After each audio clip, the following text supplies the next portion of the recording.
আপনি কি ঋণের বোঝায় ডুবে আছেন? রাতের ঘুম হারিয়ে যাচ্ছে এই ভেবে যে কবে মুক্তি পাবেন? আজকের ভিডিওটি আপনার জন্য। কারণ আমি শেয়ার করব ঋণ পরিশোধের জন্য সঠিক সময়সূচি তৈরির ৫টি কার্যকর টিপস।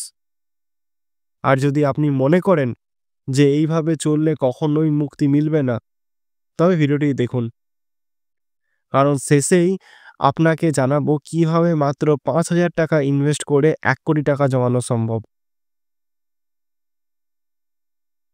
১ম টিপ, আপনার ঋণের পুনর্চিত্র বুঝুন। আপনার কি কখনো এমন মনে হয়েছে যে ঋণগুলো যেন কখনোই কমবে না? কারণ আমরা বেশিরভাগ সময়ই জানিই না আমাদের কত টাকা ঋণ আছে। ১ম ধাপ হলো সব ঋণের একটা তালিকা তৈরি করা। এক্সেল শিট বা কাগজে লিখে ফেলুন। কত টাকা ঋণ, সুদের হার কত এবং প্রতি মাসে কত টাকা শোধ করতে হবে। এতে আপনাকে পুরো চিত্রটা স্পষ্ট হবে এবং আপনি বুঝতে পারবেন কোথা থেকে শুরু করতে হবে। আচ্ছা, কখনো কি ভেবেছেন ঋণগুলো কি রাতারাতি বেড়ে যায়? না, কিন্তু আমরা রাতারাতি সেটা নিয়ে চিন্তা করা শুরু করি।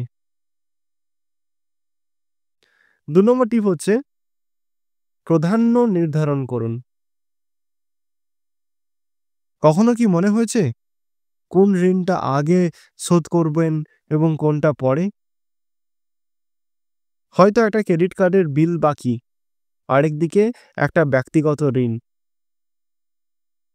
১ম এ উচ্চ সুদের ঋণগুলো আগে শোধ করুন। এইগুলোই আপনার পকেট থেকে বেশি টাকা টেনে নেয়। স্নোবল মেথড বা অ্যাভালাঞ্চ মেথড যেটাই ব্যবহার করুন, দেখবেন ঋণ কমতে শুরু করবে।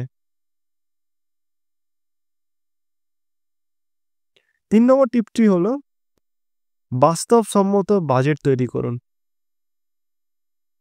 আমরা প্রায় ভাবি এই মাসে একটু কম খরচ করলেই সব ঠিক হয়ে যাবে। কিন্তু বাস্তবে সেটা হয় না, তাই না? একটা বাজেট প্ল্যান করুন, যেখানে আপনার প্রয়োজনীয় খরচ, সঞ্চয় এবং ঋণ পরিশোধের সবকিছুর জন্য একটা আলাদা, আলাদা ভাগ থাকে। এইভাবে আপনি প্রতিটি খাতে আপনার আয় কিভাবে ব্যবহার করছেন তা স্পষ্ট বুঝতে পারবেন। বাজেট মানেই কি কুচ্ছতা? না, এটি আপনার একটা বাস্তবিক জীবনধারা বজায় রাখার সাথে, সাথে ঋণ পরিশোধের সুযোগ দেয়। ৪ নম্বর টিপটা হচ্ছে স্বয়ংক্রিয় পদ্ধতিতে পরিশোধ করুন। আমরা প্রায়ই ভুলে যাই যে কবে কোন বিল পরিশোধ করতে হবে। আর তারপর বেড়ে যায় সুদের বোঝা। আপনার ব্যাংক অ্যাকাউন্ট থেকে অটো ডেবিট সেট করুন। মাসের নির্দিষ্ট দিনে আপনার ঋণের কিস্তি অটোমেটিক্যালি কেটে যাবে।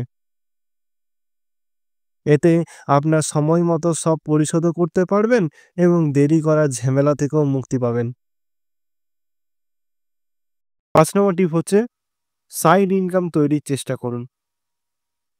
ঋণ পরিশোধের জন্য টাকা কোত্থেকে আসবে? শুধু একটাই আয়ের উৎস থাকলে সেটা কি যথেষ্ট? একটা ছোট্ট সাইড ইনকাম শুরু করুন। ফ্রিল্যান্সিং, টিউশন বা যেকোনো ছোট ব্যবসা। এগুলো থেকে আসা অতিরিক্ত আয় আপনার ঋণ শোধের গতি বাড়িয়ে দেবে। আচ্ছা, আপনার কি মনে হচ্ছে এই টিপসগুলো কাজে লাগিয়ে আপনি ঋণমুক্ত হতে পারবেন? তাহলে আরো বড় খবর আছে। জানেন কি মাত্র ৳৫,০০০ ইনভেস্টমেন্ট করে ৳১,০০,০০,০০০ জমাতে পারবেন? বিস্তারিত জানতে আমার পরের ভিডিওটি দেখুন। ভিডিওটি যদি ভালো লেগে থাকে তবে লাইক ও শেয়ার করতে ভুলবেন না। আর আমাদের চ্যানেলে সাবস্ক্রাইব করে বেল আইকনটিতে প্রেস করুন যাতে পরবর্তী ভিডিও নোটিফিকেশন মিস না হয়ে যায়। এখনই দেখে নিন মাত্র ৳৫,০০০ এসআইপি দিয়ে ৳১,০০,০০,০০০ জমাবেন কিভাবে। ভিডিওটির লিংক ডেসক্রিপশনে দেওয়া আছে। ধন্যবাদ।